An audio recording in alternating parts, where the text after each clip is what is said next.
বিক্রি করে দেওয়ার উদ্দেশ্যে 13 বছরের নাবালিকাকে প্রলোভন দেখিয়ে বাড়ি থেকে নিয়ে চম্পট অভিযুক্তরা।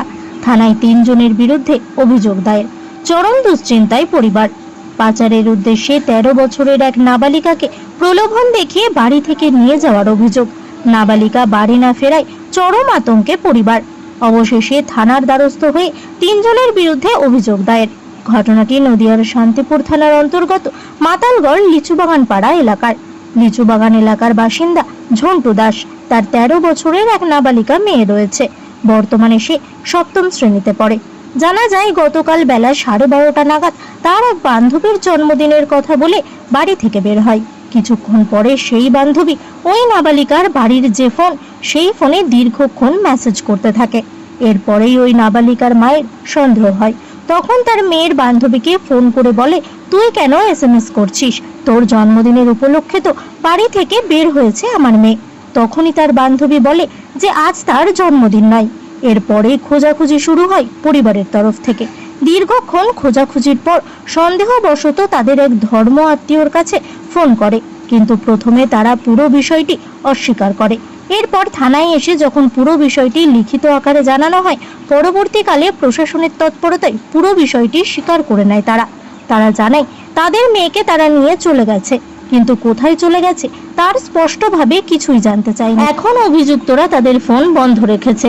ওই নাবালিকার পরিবার আশঙ্কা প্রকাশ করছে তাদের মেয়েকে বিক্রি করে দেওয়ার জন্যই বাড়ি থেকে তারা প্রলোভন দেখিয়ে নিয়ে চলে গেছে। তারা চাইছে প্রশাসন অতি দ্রুত তদন্ত করে যাতে সুস্থ অবস্থায় তাদের মেয়েকে বাড়ি ফিরিয়ে আনে। পাশাপাশি অভিযুক্তদের বিরুদ্ধে আইনত শাস্তির দাবি জানাচ্ছে তারা। নদিয়া থেকে জগন্নাথ মণ্ডলের রিপোর্ট, স্টার নিউজ বাংলা। বলবেন কালকে কখন বেরিয়েছিল? কালকে তখন আমার মেয়ে যখন বেরোয় তখন ঠিক 1:45 বাজে। আচ্ছা, কি বলে বেরিয়েছিল বাড়ি থেকে? জন্মদিনে যাবে, বান্ধবীর জন্মদিনে। তারপর বান্ধবীর জন্মদিনে বলে বাড়ি থেকে যখন 1:45 সময় বেরোয়, আমি তারপরে বান্ধবীর কাছে ফোন করি, ও সেখানে যায়নি।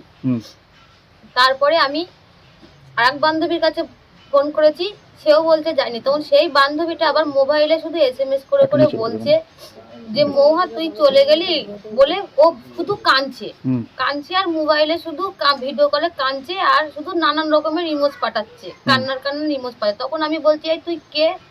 তুই নেমন্তন্নই যাসনি, আমি মৌহার মা বলছি, তুই কাঁদছিস কেন বল, আমার মেয়ে কোথায়? তখন ও আর ফোনও করছে না। তারপর আমি ঘরে এসে দেখি স্যার যে ও বইগুলো সব রেখে ওটা জামা কাপড় নিয়ে গেছে, আধার কার্ড, বার্থ সার্টিফিকেট দেখি ও বের করে নিয়ে গেছে। তারপরে আমি খোঁজাখুঁজি করছি, দেখি বইয়ের মধ্যে লেখা আছে যে সমু দাসের শুধু নাম্বার। তারপরে সমু দাসের নাম্বার আমি চেক করছি, শুধু সুইচ অফ। তারপরে সমু দাসের বাবাকে আমি যখন ডাক দিলাম, সমু দাসের বাবা আসলো। আসার পরে সমু দাসের বাবা যখন সমু দাসকে ফোন করলো, তখন সমু দাস বলছে আমি তামিলনাড়ুতেই আছি, আমি তো ওখানে যাইনি। আমি তখন বললাম যে তাহলে ভিডিও কলটা করো দেখি। তখন ও ভিডিও কলটাও করলো না। তারপরে সমু দাসের দিদিকে যখন আমি বলছি, ফোন করলো ওর বাবা, সমু দাসের বাবাই, ও সে নানান কথা বলছে, আমি এখন বাড়ি নেই, আমি মিটিংয়ে আছি, আমি কাজে ব্যস্ত আছি, আমি কি করে নিয়ে আসবো। তারপরে ঠিক রাত্রির 11টার সময় ফোন করেন সমু দাসের দিদি নিজেই বলছে যে আমাকে তখন, পিসি আমি বোনকে নিয়ে চলে এসেছি। আমি কেন নিয়ে গেছো তুমি? তো বোন কান্না করছিল আমার কাছে আসবে বলে, তাই আমি ওকে নিয়ে চলে এসেছি। তা আমি বলছি তুমি বোনকে নিয়ে গেলে তা আমাকে কি বলেছো? তোমাকে যখন আমি বললাম ভিডিও করে যে তেগা বুনু কোথায় আছে বলো, তুমি তখন কেন বললে না? হ্যাঁ, তুমি তো তখন আমাকে বলতে পারতে যে হচ্ছে গা বুনু আমার কাছে আছে। তা তুমি নিয়ে গিয়ে এখন কি বলতে চাইছো? তুমি আমার মেয়েকে আমার কাছে পাঠিয়ে দাও। বলছে তা বললে হয়? 2,500 টাকা নিয়ে আমি হচ্ছে গা টিকিট কেটে আমি ওকে নিয়ে এসেছি, এখন তা বললে হয়? কি কারণে নিয়ে গেছে মনে করছেন? আমার মেয়েকে ওরা বিক্রি করে দেবে। আচ্ছা, থানায় জানিয়েছেন? হ্যাঁ, থানায় জানিয়েছি, আমি কেসও করেছি। এখন কি কোনো যোগাযোগ করা যাচ্ছে মেয়ের না, সঙ্গে? এখন কোনো যোগাযোগ করা যাচ্ছে না, সবার মোবাইলে সুইচ অফ। সমু দাসের সুইচ অফ, সমু দাসের দিদির। সমু দাস সম্পর্কে কি মানে কি বলে ডাকতো আপনার মেয়েকে? বোন বলে ডাকতো। আপনার মেয়ের বয়স কত? 13 বছর 2 মাস। ও কিসে পড়তো? 7 পড়তো। এখন কতটা চিন্তায় রয়েছে, আতঙ্কে রয়েছে? আমার মেয়েকে ওরা যে কি অবস্থায় রেখেছে, কি করছে, আমি কোনো খোঁজ পাচ্ছি না। আমি বলতে চাইছি আমার মেয়ে যেখানে থাকুক, আমার কাছে আমার মেয়েকে দিয়ে যা। আমি এটাই চাই, ভালো ভালো যেন আমার মেয়ের কোনো ক্ষতি না করে, ওরা আমার মেয়েকে দিয়ে দেয় সসম্মানে। আমি এটাই চাইছি। কি নাম আপনার? আমার নাম মাম্পি দাস। আপনার কে হন আপনি? আমি মেয়ের মা হই। এই জায়গাটার নাম কি? মাতালগাঁও লিচু বাগান পাড়া। ঘটনা রয়েছে, আমার মেয়ে, আমি তো কাজে চলে যাই, আমি তো জানি না কি হয়েছে না হয়েছে। আমাকে ফোন করে বলছেন মেয়েকে পাওয়া যাচ্ছে না, তুমি তাড়াতাড়ি বাড়ি আসো। আমি ছুটে আসলে আমি এসে দেখছি সবাই মোটামুটি সব খোঁজাখুঁজি করছে। আমি কী হয়েছে বলছে এরকম নেমন্তন্ন বলে চলে গেছে, এখন দেখছি পাওয়া যাচ্ছে না। তারপরে যখন আমি বললাম তাহলে কার সাথে গেছে মনে হয়, বলছে এখন আমার দাদার মেয়ে বলছে কাকি এরকম ওই ওর একটা সেই দিদি মোবাইলে কথা বলতো আমি এসে তোকে নিয়ে যাবো, তার বাড়ি তামিলনাড়ু, ওখানে থাকে। সে এসে এখন আমার ঘরের পেছন থেকে ওকে নিয়ে গেছে, একটা পনেরো একটা নাগাদ ও নাকি বাড়ির থেকে বেরোচ্ছে, ওখান থেকে নাকি ওকে তুলে নিয়ে নাকি বেরিয়ে গেছে। দিয়ে আমরা চারিদিকে খোঁজাখুঁজি করেছি, শান্তিপুর স্টেশন, শিয়ালদা স্টেশন, এমনকি মতিগঞ্জ ঘাট, ওই পাশের স্টেশন গেছি, গিয়ে লাস্টে হাওড়া স্টেশন গেছি, কোনো জায়গায় খুঁজে পাইনি। দিয়ে চারিদিকে না খুঁজে আমরা লাস্টে বাড়ি আসছি। তখন আমার বাড়ি আসার মুখে তখন আমাকে ফোন করেছে সেই মেয়ে, আমার মেয়েকে যে মেয়ে নিয়ে গেছে, ফোন করে বলছে হ্যাঁ আমার মেয়ে একদম বলছে হ্যালো। আমি বলছি মনা তোর গলা পাচ্ছি তো, মনা বলছিস? বলছে হ্যাঁ বাবা আমি বলছি। আমি তুই কোথায় আছিস আমাকে বল, আমি তোকে চারিদিকে খুঁজে বেড়াচ্ছি। বলছে বাবা আমি চলে এসেছি, আমাকে এই দিদি নিয়ে চলে এসেছে। আমি দিদি নিয়ে এসেছে? কোন দিদি? বলছে এরকম ওই দিদি নিয়ে এসেছে, আমি ওর সাথেই আছি। আমি কোথায়? বলছে আমরা ট্রেনে আছে। আমি কোন ট্রেনে? বলছে আমি তামিলনাড়ু যাচ্ছি। আমি যে তুই কীভাবে গেলি? বলছে ওই দিদির সাথে আমি যোগাযোগ করে এসেছি। তাই আমি বললাম তুই বাড়ি চলে আয় মা, দিদি এই দিদিকে দিয়ে আমি ফোনে কথা বলবো। তখন ওই দিদির সাথে কথা বললাম, বলছি কি হ্যাঁ আমি তো ও কাঁদাকাটি করছিলো, তা আমার সাথে যোগাযোগ করে আমি ওকে তুলে নিয়ে চলে এসেছি।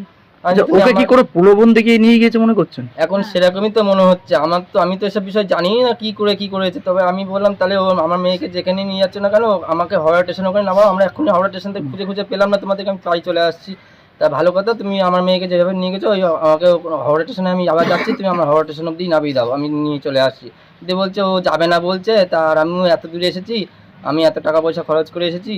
তা আমি কত টাকা খরচ করেছি? আমার 2,500 টাকা মতন খরচ। আমি তোমাকে 5,000 টাকা দেবো, আমার মেয়েকে অন্তত দিয়ে যাও, আমাদের হাতে তুলে দিয়ে যাও। দিয়ে লাস্টে কোনো কথা না শুনে আমি স্যারের কাছে গিয়েছি, পুলিশ স্যারের কাছে ফোনটা দিয়ে পুলিশ স্যার বলছে মেয়েটাকে যেভাবে নিয়ে গেছো দিয়ে যাও, তোমার নামে কোনো কেস খামারি করবো না, কিচ্ছু না, ওরাও কিছু করবে না, ভালো ভালো দিয়ে যাও, না হয়তো কিন্তু খুব বিপদে পড়ে যাবে। লাস্টে ওই বলার পরে তখন ফোন সুইচ অফ করে দিয়ে আর কোনো যোগাযোগ তাদের সাথে এখন কি ভয় আছে, আতঙ্কে এখন ভয়ে তো আতঙ্ক থাকতেই হবে আমাদের ভয়ের চারিদিকেই তো মানে ঘুরে বেড়াচ্ছি কি কখন কোন সময় কার সাথে যোগাযোগ করে। কি চাইছেন আপনারা?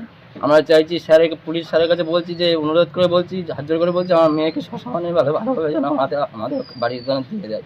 কি নাম আপনার? আমার নাম ঝন্টু দাস, মেয়ের বাবা আমি।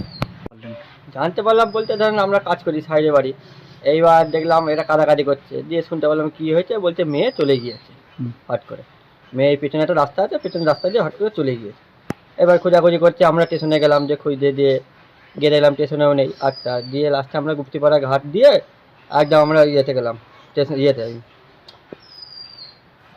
হাওড়ায় গেলাম, গিয়ে খোঁজা করলাম, দিয়ে দেখলাম যে নেই। এবার আমরা তখন বাড়ি আসছি, তখন রাত্রি 11:30 বাজে, তখন গাড়িতে ছিলাম। তখন একবার ফোন করলো একটা আনকা নাম্বার থেকে, দিয়ে ফোনটা কেটে গেল। দিয়ে আবার ফোন করলো ও, দিয়ে আমার কাকা ঝন্টু কাকা ফোন করলো, ফোন করে বলছে হ্যালো কে মনা? বলছে হ্যাঁ আমি মনা বলছি বাবা, আমি ট্রেনে করে চলে যাচ্ছি। দিয়ে বলতে আচ্ছা কি মনে করছেন, ও কি চলে গেল নাকি ওকে প্রলোভন দেখিয়ে নিয়ে গিয়ে পাচার বুদ্ধি করে সব মাথা খাটিয়ে প্ল্যান করে ওকে নিয়ে গিয়েছে? আচ্ছা, ওকে নিয়ে গিয়েছে। কোন পাচার করার একটা চিন্তা ভাবনা রয়েছে ওদের ভিতরে? অবশ্যই, সে তো করতেই হবে, কিছু করার নেই। এখন যতটা পারে পুলিশ প্রশাসন যদি সহযোগিতা করে তাতে আমাদের খুব ভালো হয়। কি নাম আপনার? আমার নাম হচ্ছে পাপ্পু দাস। আপনি প্রতিবেশী? আমি প্রতিবেশী। আপনি আপনার পরিবার নিয়ে কোনো রেস্টুরেন্টে যাওয়ার কথা ভাবছেন? তাহলে আজই আসুন শান্তিপুর শ্যামবাজার রাস পুজোর মাঠে। মনোরম পরিবেশ এবং সুস্বাদু খাবার নিয়ে গড়ে উঠেছে সত্যজিৎ রায়ের নামাঙ্কিত পথের পাঁচালী ফ্যামিলি রেস্টুরেন্ট। এখন আপনার সেবায়। বিশেষ আকর্ষণ বাঙালিয়ানার ঐতিহ্যবাহী স্বাদ, চাইনিজ ডিশের মোহময় fried rice, chilli chicken, Indian dish এবং তন্দুরি ডিশের সম্পূর্ণ গ্রাম্য পরিবেশে সুস্বাদু খাবারের অভিজ্ঞতা নিন। সময় দুপুর 12টা থেকে রাত 11টা। ঠিকানা রাস পুজোর মাঠের পাশে শান্তিপুর শ্যামবাজার। পরিবারের সাথে আসুন, রসনার যাত্রা উপভোগ করুন। আমাদের যোগাযোগ নম্বর 8906727184। পথের পাঁচালী ফ্যামিলি রেস্টুরেন্ট আপনার অপেক্ষায় আছি। SMS রাইস শান্তিপুর তথা নদিয়া জেলার সর্ববৃহৎ বিশ্বস্ত চালের বিপণন কেন্দ্র। আমাদের ঠিকানা 82 শ্যামচাঁদ রোড, 55 তলা, বাস স্ট্যান্ডের সন্নিকটে, শান্তিপুর, নদিয়া। প্রোভাইডার মৃত্যুঞ্জয় হালদার। এখানে 25 ও 30 কেজি মেদিনীপুরের স্পেশাল মিনিকেট, বাঁশকাঠি, জয়শ্রী ও গোবিন্দভোগ চাল একদম সুলভ মূল্যে পাইকারি ও খুচরো বিক্রয় করা হয়। আর প্রতি বস্তায় থাকছে নিশ্চিত উপহার। ব্যবসায়িক যোগাযোগের জন্য এখনই যোগাযোগ করুন 9933447799 অথবা 9434447799 অথবা 9233339444 এই নাম্বারে। এশিয়ার বৃহত্তম তাঁত কাপড়ের হাটের পক্ষ থেকে সকলকে জানাই সুস্বাগতম। ঘোষ মার্কেট তাঁত কাপড়ের হাট 86/1 কেসি দাস রোড, সূত্রাগড়, শান্তিপুর, নদিয়া। হাট খোলা থাকছে বুধবার, বৃহস্পতিবার, শনিবার ও রবিবার। একই ছাদের নিচে থাকছে রেডিমেড পোশাকের পাইকারি হাট, এছাড়াও সর্বভারতীয় শাড়ি পাইকারি হাট। বহিরাগত ক্রেতা ও বিক্রেতাদের থাকার জন্য থাকছে deluxe AC, non AC room, উন্নত মানের খাবার পরিষেবার জন্য ঝা চকচকে ক্যান্টিন। ক্রেতা ও বিক্রেতাদের সুবিধার্থে লিফটের সুব্যবস্থা আছে। আমাদের হাটে পাবেন সপ্তাহে 7 দিনে গদিঘর খোলা এবং সমস্ত রকমের শাড়ি, যেমন শান্তিপুর, ধনেখালি, ধাত্রীগ্রাম, ফুলিয়া, সমুদ্রগড় ইত্যাদি। সকল ক্রেতা ও বিক্রেতাকে জানাই সাদর আমন্ত্রণ। আমাদের যোগাযোগ নাম্বার 8016014925 অথবা 8637389950।